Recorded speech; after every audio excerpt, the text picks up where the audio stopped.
बाबुल दुनिया के कदीम तरीन शहरों में शुमार होने वाला एक तारीखी शहर है।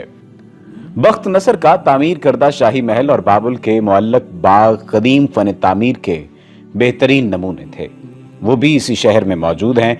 और आपने शहर बाबुल के हवाले से बहुत सारी बातें सुनी होंगी। आपने बाबुल के जंगलात के बारे में सुना होगा, बाबुल के मुअल्लक बागात के बारे में सुना होगा और बाबुल की उस औरत के बारे में भी सुना होगा जिसके नाम पर ये शहर तामीर किया गया। या इसके अलावा आपने ये भी सुना होगा कि बाबुल के मुअल्लक बागात को दौर कदीम के अजायबात आलम में शामिल किया जाता है। हारूत और मारूत नामी दो फरिश्तों की कहानी भी जो कि कुरान पाक में मौजूद है, इसी बाबुल शहर और बाबुल के खंडरात से मिलती जुलती है। आज के इस वीडियो में हम आपको शहर बाबुल के बारे में दिलचस्प मालूमात के बारे में बताएंगे और चंद एक तारीखी हकायक के हवाले से भी आगाह करेंगे। अंग्रेजी में शहर का नाम बेबीलोन और मुल्क या सल्तनत का नाम बेबीलोनिया कहलाता है। आज की इस वीडियो में हम आपको इसकी उस डिटेल के बारे में बताएंगे जो आज तक आपने नहीं सुनी होगी। आपने मुख्तलिफ वाक़यात मुख्तलिफ दौरानिये में सुन रखे होंगे, लेकिन एक ही वीडियो में मुकम्मल इंफॉर्मेशन आपने नहीं सुनी होगी। अगर आपने अभी तक हमारे चैनल को सब्सक्राइब नहीं किया तो सब्सक्रिप्शन का बटन दबाकर सब्सक्राइब कर लीजिए। इसके अलावा आप हमें कमेंट्स में बताइए कि कमेंट्स में आप इनकी कौन सी ऐसी बात है जो कि आपको इस वीडियो के बारे में अच्छी लगी, या कौन से ऐसे टॉपिक्स हैं जिनके बारे में आप जानना चाहते हैं, या अगर हमारी इत्तलाआत में कोई गलती है तो वो भी आप कमेंट्स में ठीक करवा सकते हैं। बाबुल दुनिया के कदीम तरीन शहरों में शुमार होने वाला एक तारीखी शहर है। बख्त नसर का तामीर करदा शाही महल और बाबुल के मुअल्लक बाग कदीम फन तामीर के बेहतरीन नमूने थे, वो भी इसी शहर में मौजूद थे। बाबुल के मुअल्लक बागात को दौरे कदीम के अजायबात आलम में शामिल किया गया है। बाबुल को बाबल और बाबिल भी कहा जाता है। बाबुल बेबीलोन मेसोपोटामिया यानी मौजूदा इराक का एक शहर है जो सल्तनत बाबुल और कुलदानी सल्तनत का दारुल हुकूमत था। ये मौजूदा बगदाद से 55 मील दूर बजानिब जुनूब दरियाए फरात के किनारे आबाद था। 4000 साल कबल मसीह की तहरीरों में इस शहर का तज़किरा मिलता है।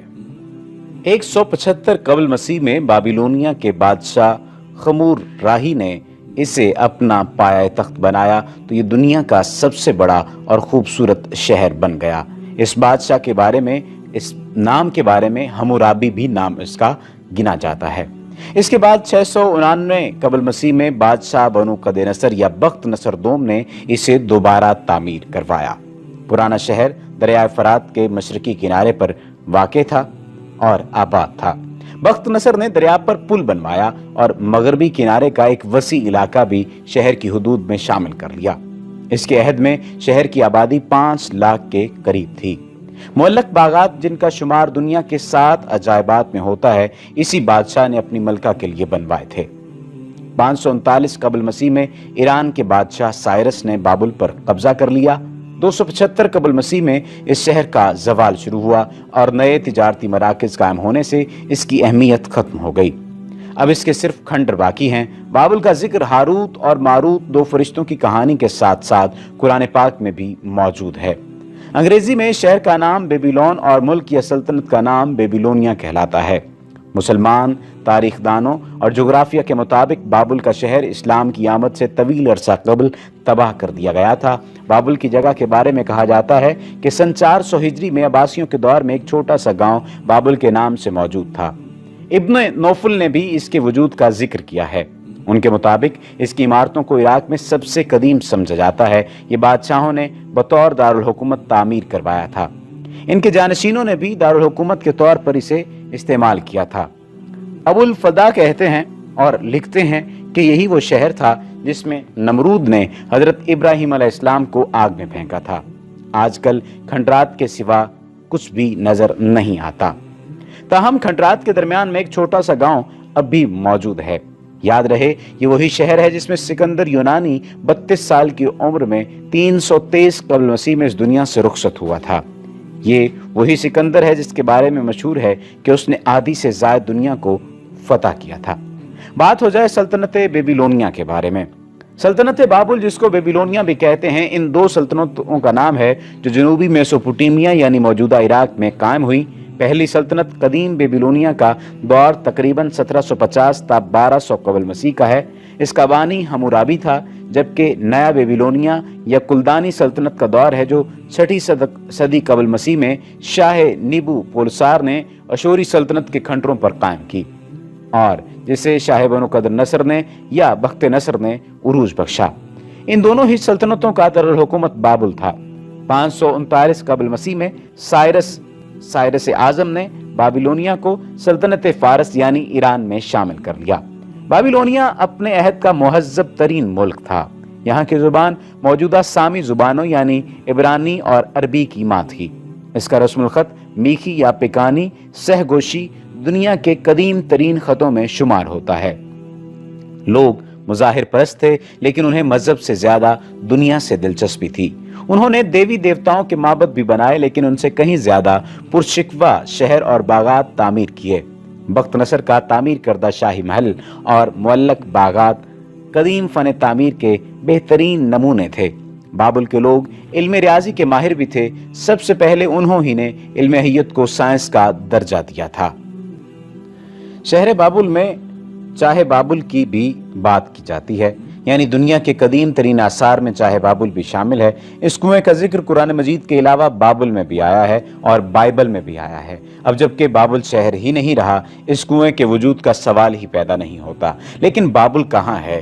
बाबुल का कुआं किस नौयत का था?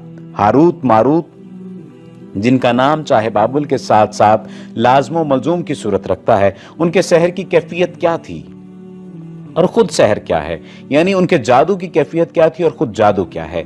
चाहे बाबुल और उसके कवायद समझने के लिए इस किस्म के मुतअद्दिद सवालात जहन में उभरते हैं। कुरान मजीद का बयान इस हवाले से क्या है? इन तमाम सवालों के जवाब के लिए हम कुरान मजीद की सूरतुल बकरा की तवील तरीन आयत 102 का तर्जुमा नकल करते हैं, जिसमें बेशतर उमूर का जिक्र मौजूद है। और ये लोग उस इल्म के पीछे लग गए जो सुलेमान की बादशाहत में शयातीन पढ़ा करते थे, और सुलेमान ने कुफ्र नहीं किया, अलबत्ता शैतान कुफ्र किया करते थे।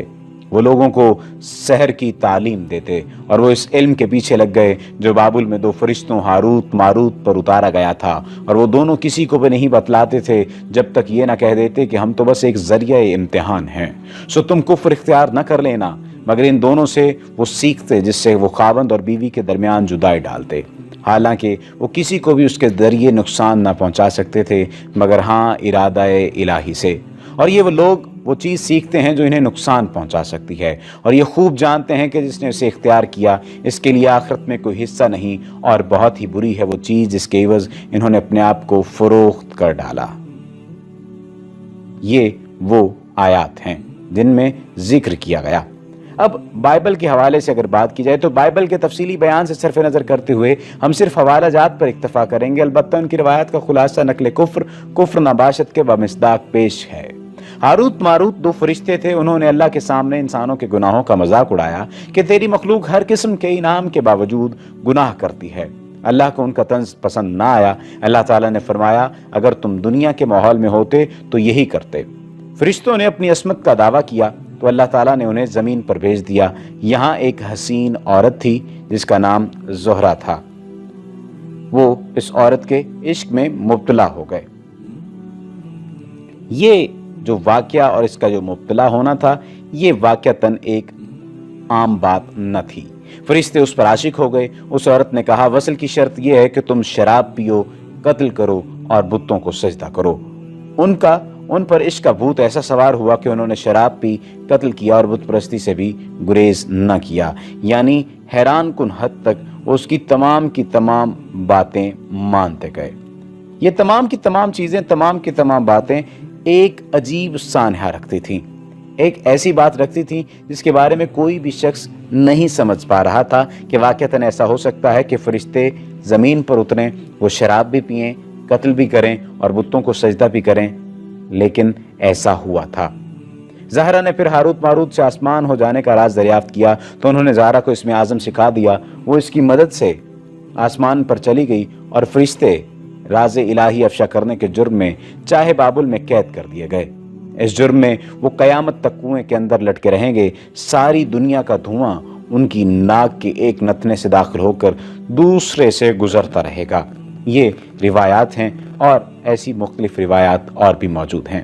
ہم درج بالا داستان کو حقیقت کے بجائے صرف ایک کہانی تصور کرتے ہیں۔ اس میں حقیقت کم ہے اور افسانوی رنگ زیادہ، جو عقل اور دین دونوں کے خلاف ہے۔ بھلا فرشتوں کا عشق و سرمستی سے کیا تعلق؟ سب سے بڑی بات یہ ہے کہ قرآن مجید نے فرشتوں کے بارے میں گواہی دی ہے، وہ حکم الہی کی نافرمانی نہیں کرتے اور انہیں جو کچھ حکم دیا جاتا ہے وہ وہی کرتے ہیں۔ امام ابن کثیر نے اپنی مشہور تفسیر ابن کثیر میں درج بالا واقعات نقل کرنے کے بعد لکھا ہے کہ مسند امام احمد میں حضرت عبداللہ ابن عمر کی ایک روایت حضور صلی اللہ علیہ وآلہ وسلم سے منسوب ہے۔ قرین قیاس یہ ہے کہ وہ دراصل کعب احبار کا بیان ہے، رسول اللہ صلی اللہ علیہ وآلہ وسلم کی حدیث نہیں ہے، اور کعب احبار نے صرف اسرائیلی قصوں سے نقل کیا ہے۔ امام فخر الدین رازی نے ان قصوں کو نقل کرنے کے بعد لکھا ہے کہ یہ سب کچھ فاسد اور مردود ہے۔ عرب عالم دین شہاب عراقی نے یہاں تک کہہ دیا کہ جو شخص ان قصوں کو مانے وہ اللہ کا منکر ہے۔ وجہ یہی ہے کہ فرشتے معصوم ہوتے ہیں اور قصے میں انہیں گناہگار بلکہ شیطان خصلت پیش کیا گیا ہے۔ قاضی ایاز کی رائے بھی یہی ہے۔ امید ہے کہ آج کی یہ ویڈیو آپ کو پسند آئی ہوگی، اور اگر آپ نے ابھی تک ہمارے چینل کو سبسکرائب نہیں کیا تو سبسکرپشن کا بٹن دبا کر سبسکرائب کر لیجئے تاکہ آئندہ آنے والی تمام ویڈیوز آپ کو ملتی رہیں۔ وما علینا الا البلاغ المبین۔